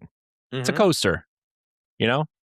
Like, it even like, when you put it in now, it takes you to the store page for you to download the free to play version. It doesn't even play off the disc. It Uh-huh. makes you download the free to play version. So, like, that I look, I love looking at physical media on shelves. I think it looks so cool when everybody has their stuff lined up. Mhm. But, like, for games now, it's like you're going to have and even Nintendo games now at this point, right? Like, Mario Kart's been updated 17 times since launch, right? Mhm. 17 times. Little tweaks. And now the game obviously plays on the 1.0 version. Like, Nintendo's always been good about that, but, like, you're not going to get the nerfs and the buffs and the adjustments to the racers, right? Like, you're not going to get all that Yeah. or any updates they kind of do in the future. Yeah. And, like, don't you want to just have the best version of the game? And, I like, do. if like one of these companies like goes out of business and these servers shut down, right? Aside from, like, the weird licensed games or, like, racing games with licensed music in it and or licensed cars or whatever, like, if one of these companies goes out of business, we're gonna have a bigger problem, right? Yeah. There's probably something way bigger in the world going on that you're probably not gonna be worried about playing video games, you know? And yeah, that. But also, let's look at this. I have a ginormous backlog of games, and like I want to say 80% of that backlog are games that are digital games. 80%. Mhm, Yeah. Will I be miffed if I wake up one day and like, oh, I finally want to play this game and find out and like start it up and find out the servers are dead? Yeah, I'm gonna be miffed, but also I'm gonna be miffed at myself. One for buying a game that I knew I did not have time to play. mhm. you know and I'm also going to be miffed around the fact that like I took too long to play that game. Right, and, like, I was gonna say something, it just left my head. Sorry. I I blacked out. Uh, also, like, okay, one game doesn't work, there's literally thousands of games coming out every month, you Yeah, know? that too. I just feel like there's enough out there to play that, like, at this point, if the game you really want to play is delisted or gone or whatever, like, sure, maybe you can find it physically and it plays off the disc, but also there's probably 17 other games on Steam right now that are Mhm. very close to that. Yeah. Or, you know, if you want to play like, the Division is going offline, well, there's a lot of looter shooters out there that you can play, third person ones, right? I mean, Plus, Arc like, Raiders is out there now, and not necessarily that they're the same game, but like, like, the division has been out long enough. You should have already gotten like your fill from that game. don't Um. don't say that, Laurent. There is a definitive edition coming at Okay. some Yeah. point. At some And point, and you know and you know honestly that's how they appease us gamers in some regards, right? Um. I just feel like sometimes, like, like, we cry about the wrong things. And yeah, I understand, like, Stop Killing Games just had a major victory. Yes. I love it. I love it. hmm You know, but hmm we're talking about the here and now, and right now Stop Killing Games does not have anything in place to protect us from this shit. Uh so in the here and now right now, it's like you're buying games that you have no intention of playing right now, you know. hmm Or and I'm not even talking about the people who are being scummy and stealing games, like, hmm by using this exploit. I'm just talking about us the layman's, like, I've done a very good job of not buying a lot of games this year, like, we are about to be on the 1st of May, and I can honestly Can't say believe that that already. I haven't bought a brand new Monster Hunter game because I am trying to beat the last one that I played. Oh, Stories. I forgot that Yes, came out. yeah, Stories 3, yeah, and everybody knows me, I'm a day 1 gamer, you know, um, I've been tempering myself that, like, I know I'm gonna play this game. The fact that I know I do not have time to play this game because I wanna beat the previous title before I played this one, number 1, that saves me just a little bit of money, and also saves me a little bit of time and stress. By the time I'm ready to play this game, it's probably gonna be on sale, and guess what? I will have saved even more money, and guess what? At that point, I will have had the time to start playing the game, if I'm hmm smart, you know? Pragmata is out. I really wanna play that game. I I know. have not bought it Ed yet. loves it. I have not bought it yet, you know? hmm Um, shoot, like, like, I'm being as practical as I can about my gaming habits, especially because the economy has changed, my life has changed, and these are things I have to take into account. And I'm not saying that people who just buy everything day one with no intention of playing it, I'm not saying you guys are wrong. I am not. I'm just saying that, like, you can't you can't do something like this and then be upset, when 15 years later the server is coming down and you never turned it on for like 10 minutes, when it was a new game, you know, hmm you Yeah. know. And this is just the DRM conversation, right? Which, by the way, DRM has been a contentious issue for years, going all the way back to the launch of the Xbox One. Yeah, that's the reason why Xbox is in the position they're in. So, Yeah. Yeah, originally plans were in place to allow users to install physical games to their systems and then no longer need the discs. Instead, it would require online license checks. mhm. This hasn't this concept is not brand new. This has been a thing for nearly 15 years. Yeah, and like it's just like, what I thought this was when I first saw this, right? Like, first of all, I knew it wasn't what people were reporting, first off, right? Like, it never is, I knew especially what. from like if it's from like a source that you've never heard of, like the Yeah. anime blue check with 12 followers, right? Like, I I saw it, I'm like, okay, well, we're clearly talking about this, this week on the show. Yeah. I sent you that. You saw the meme I sent you, right? Yeah, yeah. Play Yeah, play has play has its 30-day limit. limit. Play Play has has a a yeah. 30-day limit. Yeah. That's the name of Play the has a episode too, by the way. Used to be play has no limits, that, by the way, Yeah. if you're wondering. Yeah. And Um, I was like, okay, here, and then I saw like some people were like, it's just a rumor to get past, piracy or refund policies or whatever. I'm like, okay, that all makes sense.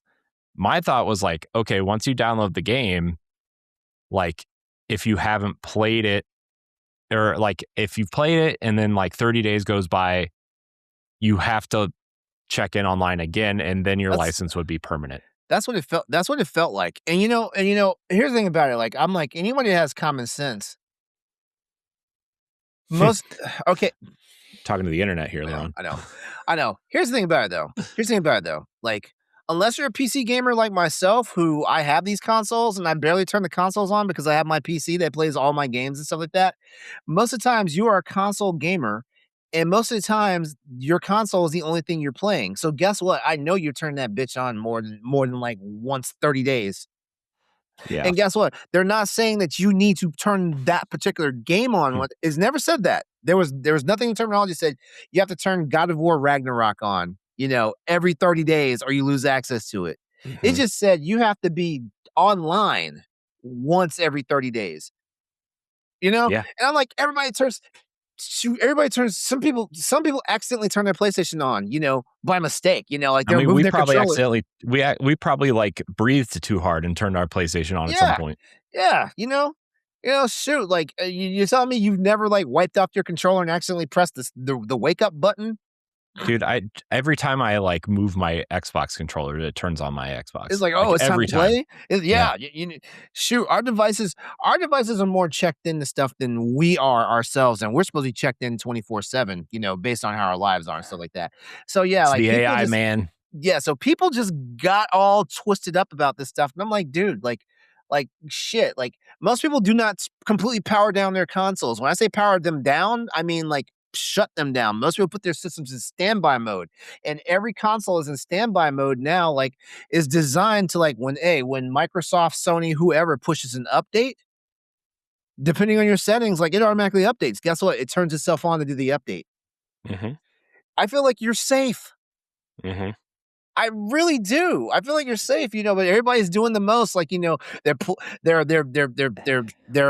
flashing their CMOS batteries and stuff to like reset the time to the beginning of time and all that stuff. And like, oh, my game is gone. Yeah, you did a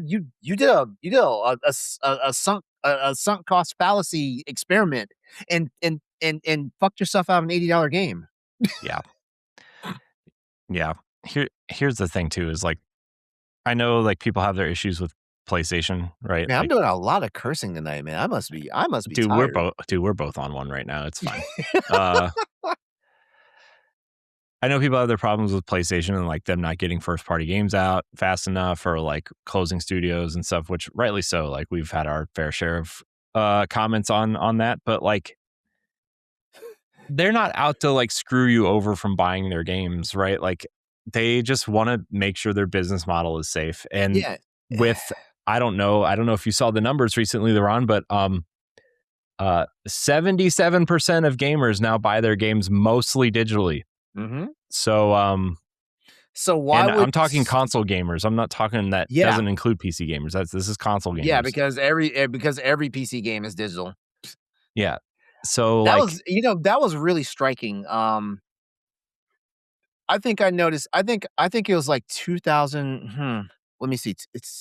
Let me see. I started working for my company in 2013.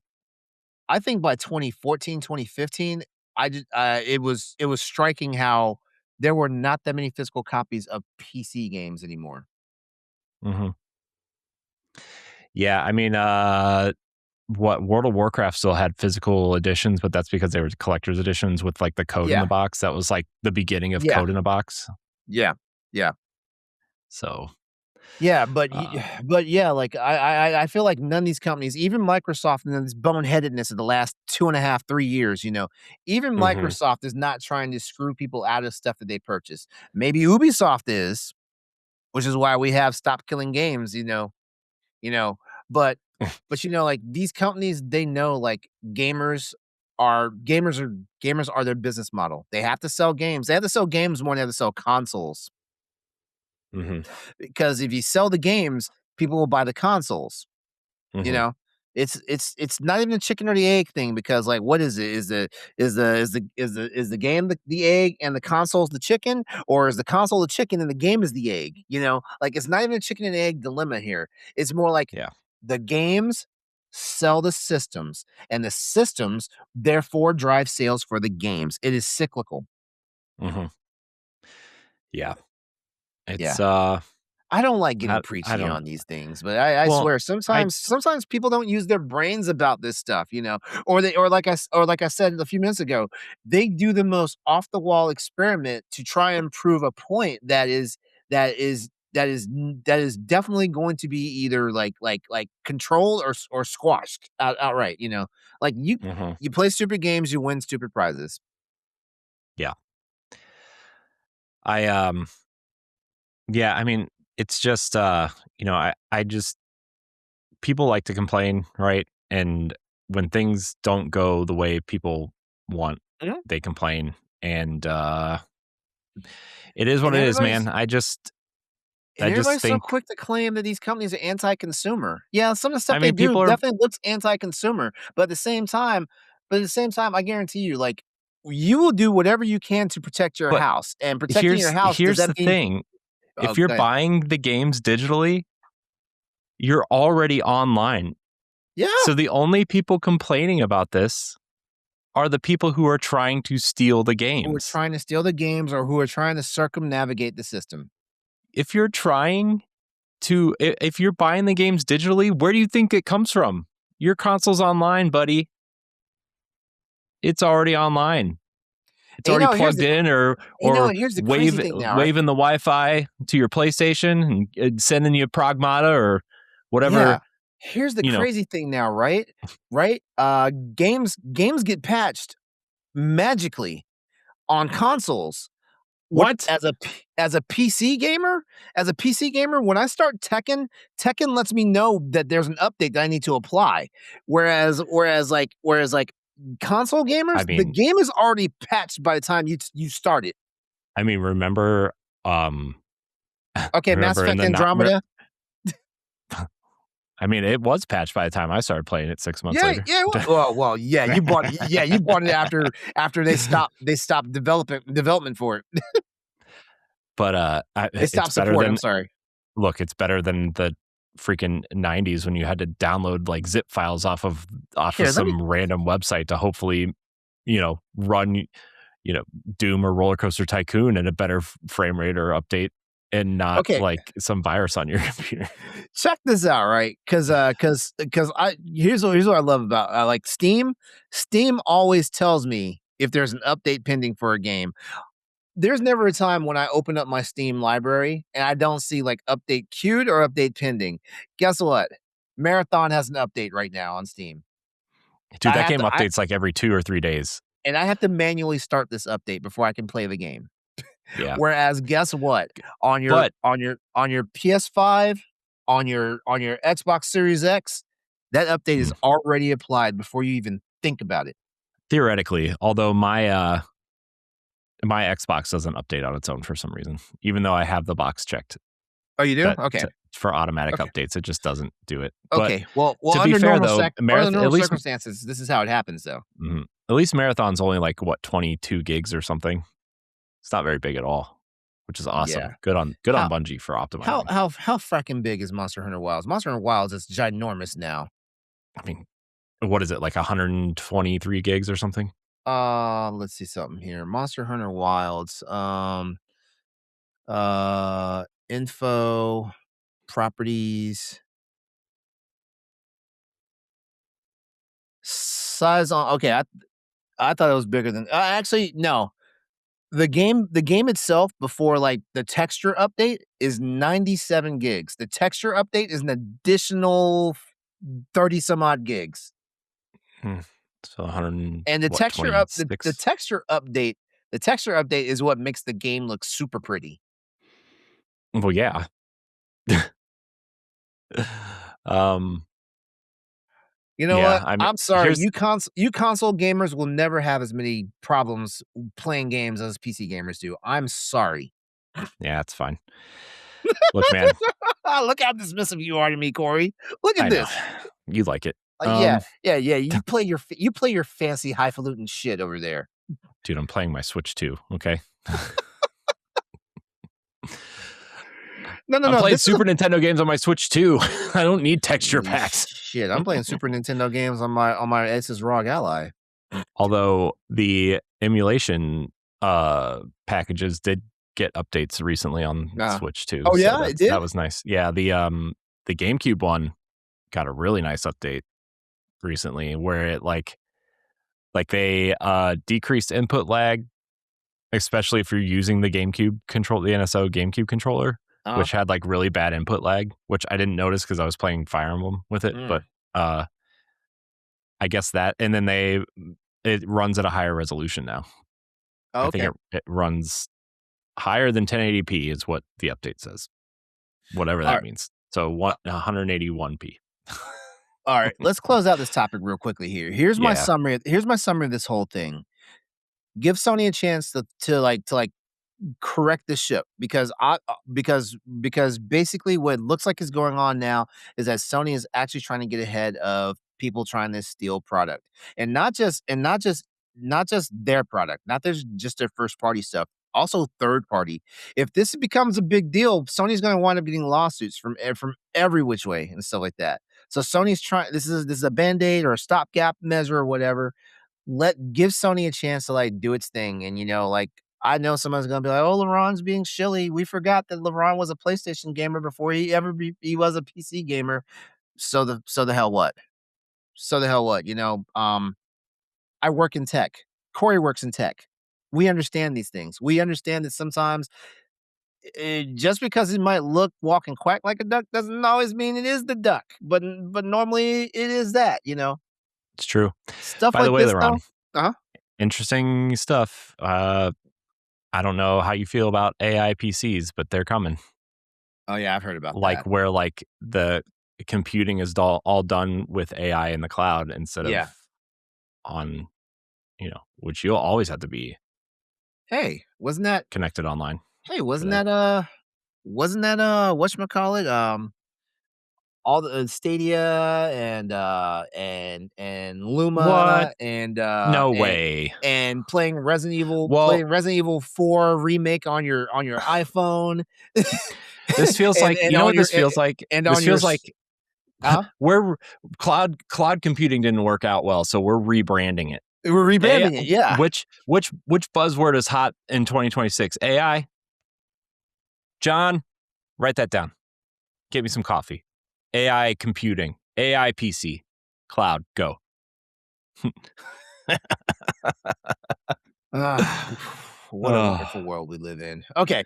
Is it? Okay, I'm done. I'm done with this PlayStation topic. We'll give you updates on this stuff as new information becomes available. Yeah. But untwist your panties. Unstuff. Oh, I was about to say something really dirty just now. I'm not. Just untwist your panties. Do not clutch your pearls. If Sony was going to steal money from you, they would just raise the price of the consoles again. It's true. That's true. All right, LeBron, let's talk about the green side of the room here. Let's talk about Xbox because we have news since the last time we did this podcast. All right, lay it on me. Talked a lot about it on Iron Lords this past weekend, but you guys had a lot of fun talking about this topic. Dude, oh my! It was a good time. I even pitched. I dare say 2 of the people on the Iron Lords podcast are actually in love with Asha Sharma. I mean, I think everybody on that episode is, and I'm just gonna leave it there. Where was I? I got distracted by Asha Sharma. Okay, so we are. Xbox. She's a beautiful looking lady, though. She's pretty. Oh no! I'm not gonna do that. I was about to. It's 2026. We don't do that in public spaces anymore. I am just reading what is written here. just look at the chat. Just look at the chat. Oh God. Our chat? Our chat. Our chat.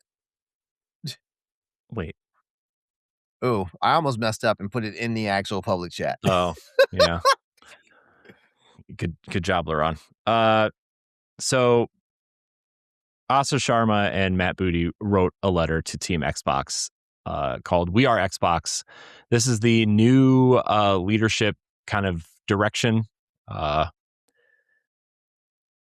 I'm reading Laron's chat. That's no, it's debatable, but it's close. Debatable, but close. I'll leave it at that. It might be a matter of taste. I'm sorry. It might be a matter of an after dark topic. Before we get even more trouble, in a candid internal memo, Xbox leadership didn't sugarcoat it. Players are frustrated. The platform's falling short in key areas, and the old playbook isn't going to cut it anymore. Now, Matt Booty and Asha Sharma are laying out a sweeping vision to redefine what Xbox becomes next. A global player-first platform built around accessibility, creation, and constant engagement. Now, Laurent, I'm going to read. I'm not going to read this whole thing, but I'm going to read some sections from this "We Are Xbox" memo. It's on Xbox Wire. You can look for it. It'll be in the show notes. All that sort of thing. Here's what Matt and Asha wrote together on Xbox. Dear team, Xbox has always been different. We started with a simple idea: games should bring people together through shared experiences. That led to the first Xbox in 2001, Xbox Live in 2002, and new ways to connect, from friends lists to achievements to parties, and play across devices.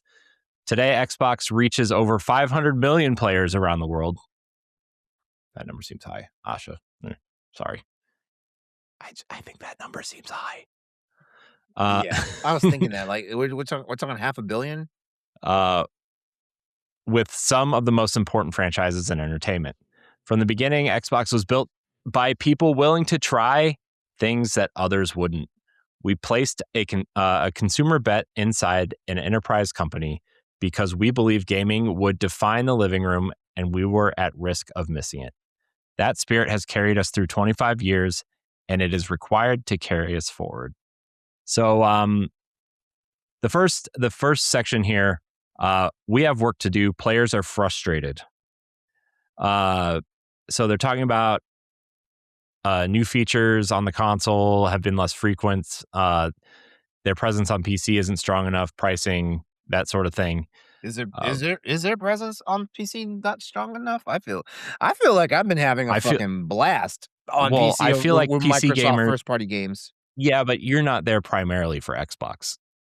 You're there primarily for Steam, right? And then the Xbox. Okay, yeah, you're Xbox, right. like, also, like, isn't the Xbox experience on Windows still pretty bad? Like, on desktop? Actually, okay, so I mean, I don't know if it's gotten better since the Xbox experience is not even official on the PC yet. We're still using Game Bar. Oh God. Yeah, really? The Xbox experience is only available for the PC handhelds. I thought that was over. I thought they were done. Oh gosh. No. That sounds. No, I mean, there's the Xbox app, which is kind of like the Xbox, the Xbox experience, but yeah, it's not. Yeah, the Xbox experience is not there yet. I feel terrible for PC players now. So what they are talking here, though, is that they want to. A new generation of players is coming online with different expectations. Their time is split across games, media, and everything else competing for their attention. They expect more content in familiar places, want to shape the worlds they play in, and want to create and socialize together, not just play together. These changes are happening as the industry reshapes around us. Console remains large and stable. Windows now represents more players and more hours, and is increasingly where competition is most intense. Players have access to more games than ever, even as the cost and time to build blockbuster titles continues to rise, putting pressure on what gets made and how risk is taken. So she goes on to talk about how Roblox and Minecraft are popular, and they kind of want to take that and kind of lean into it a little bit in terms of how they scale major franchises. The industry is becoming global and competitive.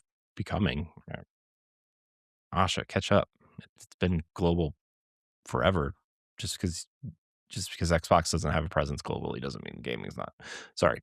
I'm being really snarky tonight, Laurent. I can't. Yeah, me too. I can't help it. Here's the thing. I don't want to make this sound negative because I love their plan here. laid out like this, right? Because like I'll get to the major bullet points in a second, but like the way it's laid out, we have never seen Xbox do this. Lay out a plan, right? Like, and communicate to the players what they want to do with the ecosystem. Yeah. Right. Like with, and look, everybody loves Phil. I love Phil. Everybody loves Sarah. I love Sarah. LeRon loves Sarah. It's his I PC love wallpaper right Sarah. now. It's Yeah. his PC wallpaper right now. But they never ever seemed to communicate and be on the same page when they were communicating to us or lack thereof, right? They want games everywhere. Phil's over here talking about exclusives. Then they put exclusives on, PlayStation, and now they're not exclusive anymore. They trying this multi-platform strategy. They're trying to merge the Xbox and PC ecosystems into one. Like, it just kind of feels like a bunch of ideas coming together, but there are too many cooks in the kitchen, right? Yeah. This feels like Asha comes from Asha Sharma comes from Instacart. She knows how to grow a platform, right? But she doesn't come from games, which worries people. I'm not worried. Remember, Reggie Fils-Aimé did not come from games. He came from Yeah, Pizza Hut I'm not to worried. Nintendo. I forgot about Pizza Hut. But what she has done seemingly is surround herself with industry people, smart people that know gaming. And I think she can use their knowledge about gaming to shape this vision that they've laid out here. Now, this letter is really long, but I'm just going to go through these bullet points where their new North Star is daily active players. We will execute this through 4 priorities: hardware, content, experiences, and services. Again, Asha comes from a marketing background also. She's choosing her words very carefully. These words are said with intent, and I guarantee you she, like, maybe not her, but like whoever her assistant is, right, probably read this 4, 5, 6 times and made sure it sounded just like she wanted it to sound, right? Yeah. Hardware: stabilize Gen 9 as a healthy and high quality base. So Xbox Series X and Xbox Series S. Deliver Project Helix to lead in performance and play your console and PC games. Lead in comfortable, personal, high performance accessories. Build a strong ecosystem that expands choice and reach. Okay, so they want the console to be a bigger deal. They want it to have higher quality. Project Helix, man, that's the one to watch, because if it can play your console and PC games, man, that having a PC storefront on a console is a risky move. Yeah. That's a risky move, right? Because like, if you're a Steam player and you buy Project Helix, like, you're going to buy Steam games, right? You're going to buy your Xbox games on Steam, right? So Yeah. I don't know. I mean, how do you feel about that as a PC gamer? And let's just say you happen to have Project Helix. Would you be buying? Would you be buying, games through the Xbox store or through the PC store? PC store? Yeah. Especially the fact for one reason, right? Mhm. The wording and the terminology of this whole thing makes it seem like it's going to be cohesive. So it's going to be just like how Xbox, just how PC Game Pass. Well, that's a bad example. Actually, just how Game Pass is right now. Like, if I had multiple Xbox systems, I could play it anywhere, and that includes like the PC side of it too. You know, Mhm. as a matter of fact, the one time I logged into my Xbox account on someone else's Series console, my Clear Obscure Expedition 31 was available for me to play, even though I'm playing on the PC side. Mhm. Yeah, I mean, I think the play anywhere thing is like it's an awesome idea that clearly works for the most part, right? Yeah. Like, it clearly works, and that's exciting from that standpoint. Yeah. Um, Yeah, so, I mean, that's PC is my default. PC is mhm, my default. I mean, Sony's trying to make PlayStation my default again because, like, they're basically undoing their PC program, you know? I guess they got tired of waiting 18 months to buy that game. mhm. Yeah. They want their money now, and I respect that. Yeah. Uh, At least I don't. so At least I don't go to GameStop and buy it used. They need to be happy for that. yikes. Yeah. The next thing here, content. Grow and extend our enduring portfolio of franchises players love. Okay. Make good games within the portfolio. Got it. Evolve our third-party partnerships and strengthen our 5-year slate. Expand into China, emerging markets, and mobile-first audiences. They're still working on that mobile store, by the way. Yeah, they are. Maintain and grow in live games and long-term stewardship. I mean, I would argue that live service games are like the thing they do the best. Yeah, Uh, that's honestly Xbox's identity. It's mhm. probably been Xbox's identity since the Xbox One, if not late cycle Xbox 360. Yeah, and I mean, even when Halo doesn't hit, right? They still have Sea of Thieves. They have Elder Scrolls Online, Fallout Yep. 76. Like they have that on lock. It feels like for now. Uh, Elevate creator-centric platforms like Minecraft, Elder Scrolls, and Sea of Thieves. Okay. The experience. Fix the fundamentals for players and partners. Make Xbox the best place for developers and creators to build and grow. Overhaul discoverability, customization, social, and personalization to connect the community. And then services. They want to fortify Game Pass with clear differentiation and sustainable economics, which they've already done, right? That was something that they did. They lowered the price, took Call of Duty out. Did we talk about the last time, or was that That did happened. that That not happened. happen yet? That hadn't happened yet. Yeah. So you take Call of Duty out, save $7 a month, apparently. You're getting it confused with Nintendo price dropping physical games. No, I don't, dude. I just feel like I have these same conversations everywhere, and I never know where we're having it. Wait, no. I'm sorry. They price dropped digital games, but kept physical games high price, Mhm. creating a new level of entry. But we're talking about Xbox today. uh, yeah. So services return the business to durable growth and strong cost discipline. Make a cloud play feel native, fast, and reliable across TVs and low cost devices. Which good luck. Unless you put a data center in every single neighborhood, which the way AI is going, maybe we'll have them. And use M&A deliberately to accelerate growth, and organic paths are too slow. So they are still talking about mergers and acquisitions, Laurent. How do you Yeah, feel about that? I don't feel good about it. Man, can we just stop buying stuff, guys? Come Xbox on. Xbox does not need to expand anymore right now. They already have too many studios, I would argue. Exactly, and it's hurting the industry. Yeah. So, I mean, it's hurting. Sony's also hurting the industry by doing this shit. Yeah, And I'm it's pretty sure Nintendo's doing it on a micro scale that's not as large as like Sony and Microsoft doing, but I know Nintendo's doing it to an extent. yeah. It's just I don't know. And maybe they're just saying that because they're always looking at acquisitions, right? But like, I don't know. This last section here, King and Cog lovingly called them the 10 Commandments of Xbox on Mm. Sunday. We are a high agency culture where wild and wonderful ideas thrive. Our job is not to smooth over our differences, but to connect everyone in something greater than any one studio or product. We have to be honest about where we are. We're a challenger, and we're meeting this moment. And meeting at this moment will require pace, energy, and a level of self-critique that should feel uncomfortable. At our best, we earn every player, Hell protect yeah. our art, Mm-hmm. stay rebellious. Okay. That's a word she really likes. I don't know. Progress.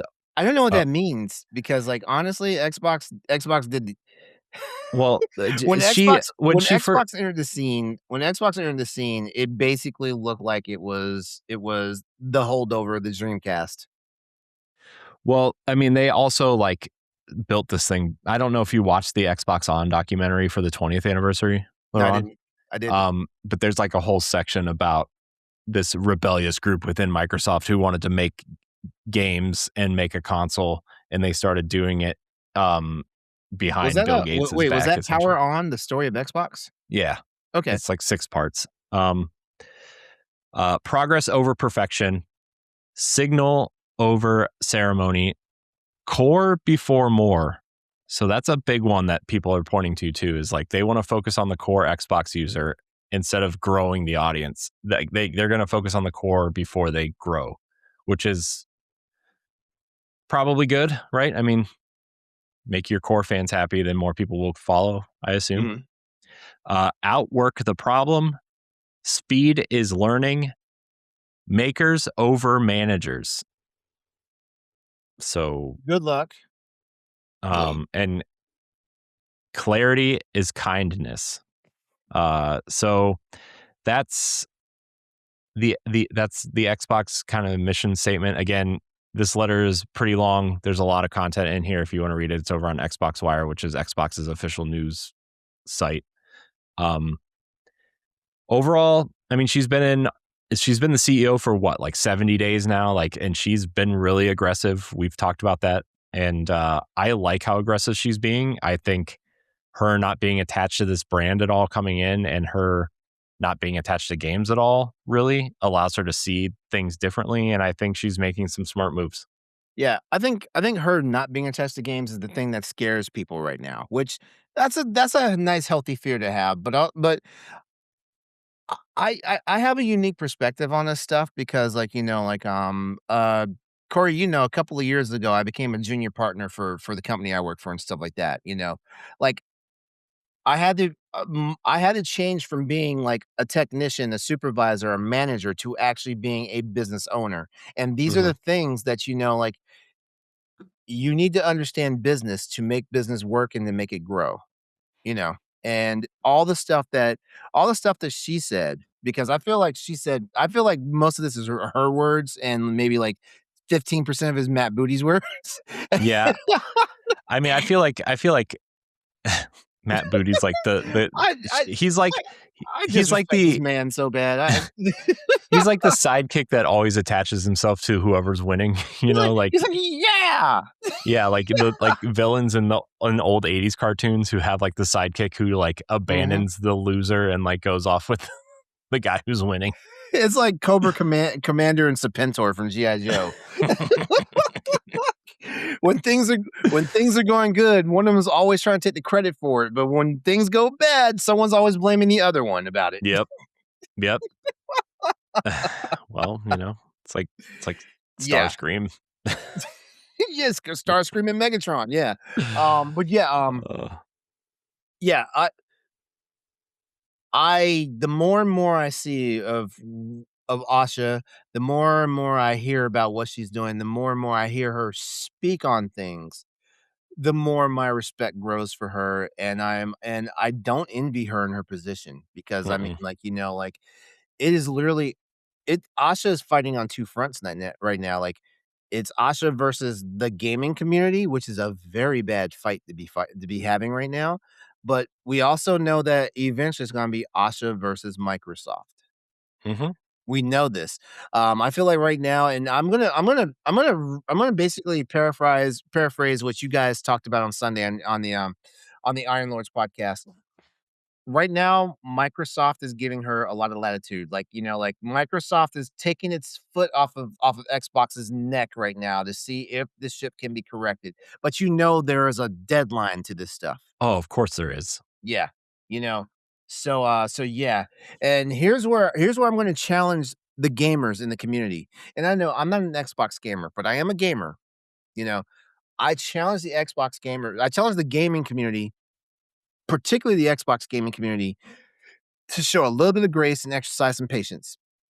These things do not change overnight. Yeah, dropping the price of Game Pass $7, that's an okay change.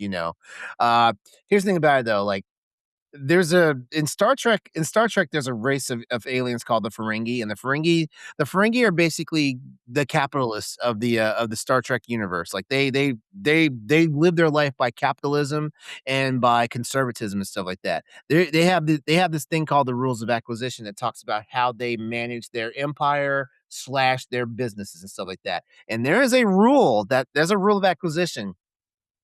Once you have their money, never give it back.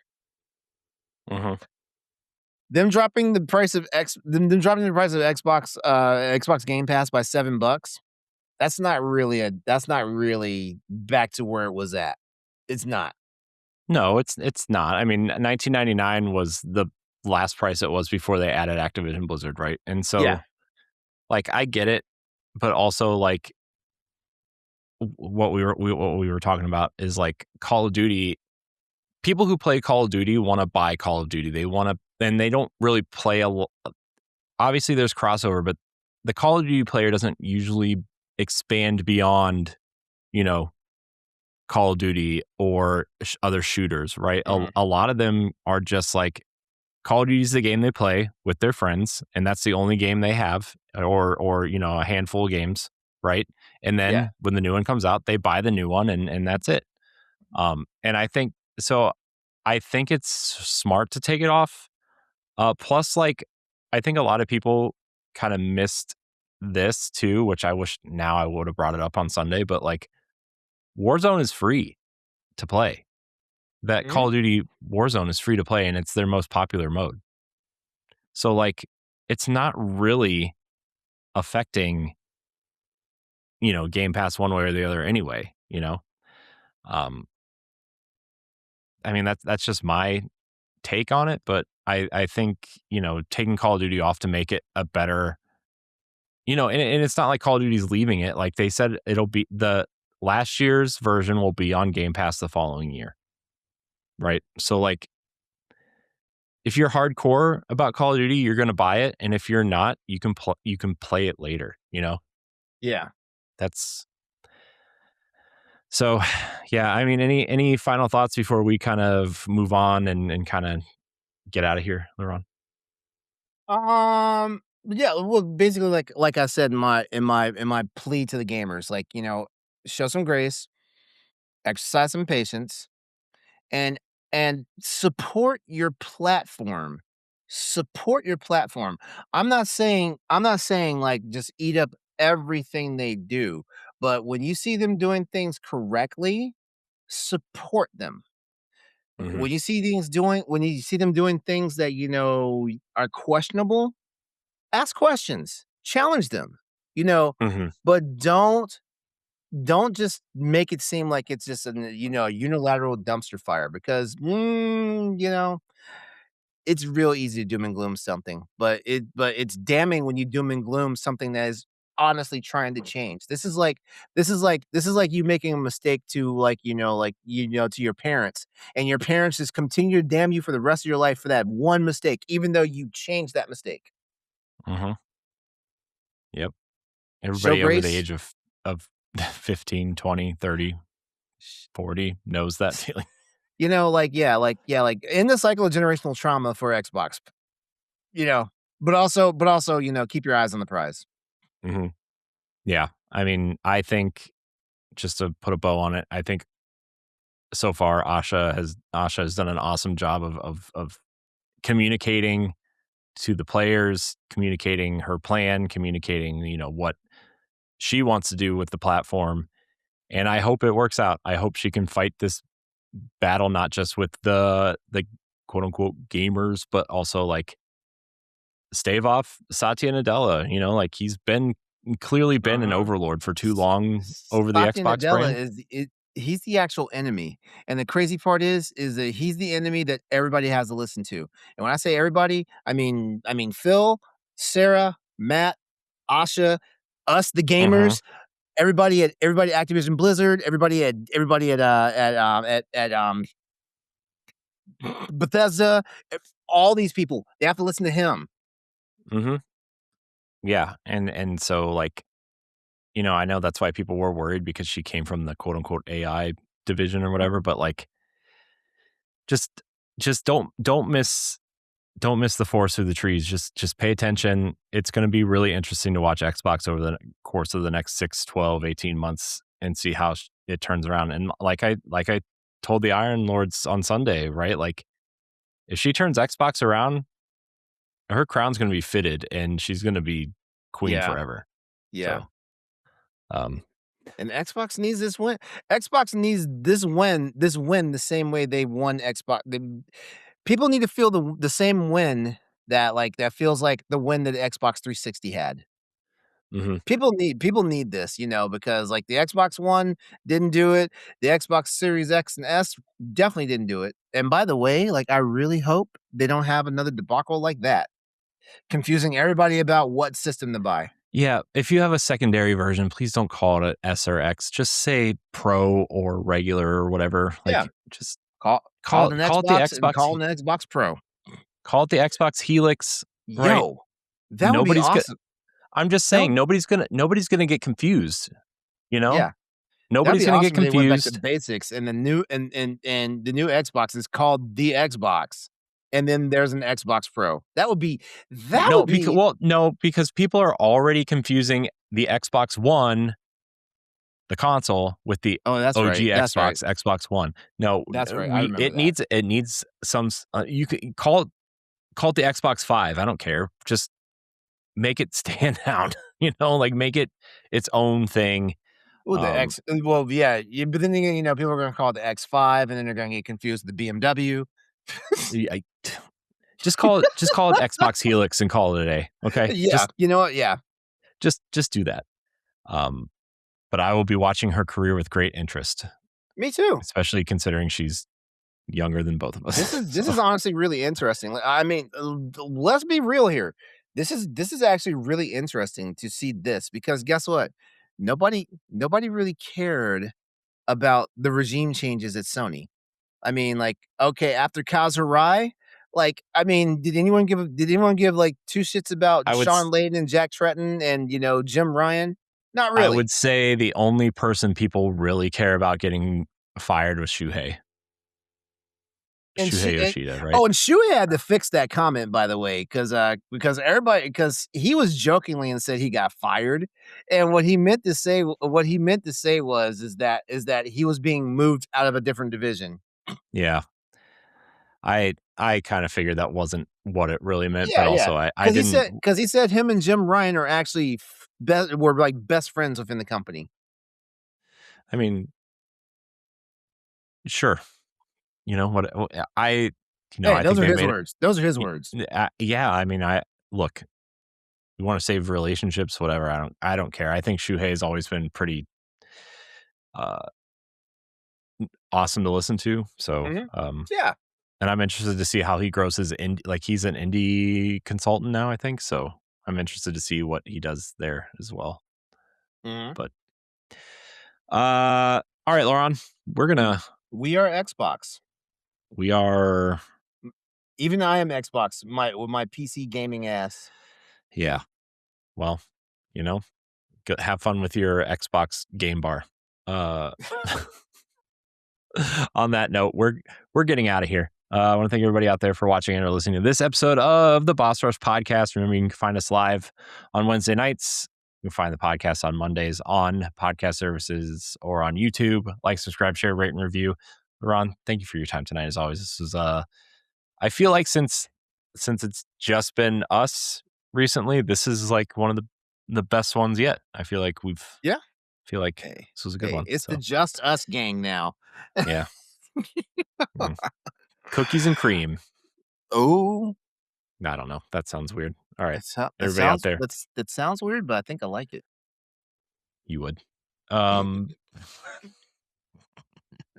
thank you, everybody out there, for watching and or listening. And until next time, we love you. Goodbye. So long. If you want to see how you can become a Patreon producer, head on over to patreon.com/bossrushnetwork. The Patreon producers for this month are Adriel Munger, Francisco Santillan, Austin Campbell, Celeste Roberts, Christian S., and Fitzpatrick. Thanks for your continued support of the Boss Rush Network.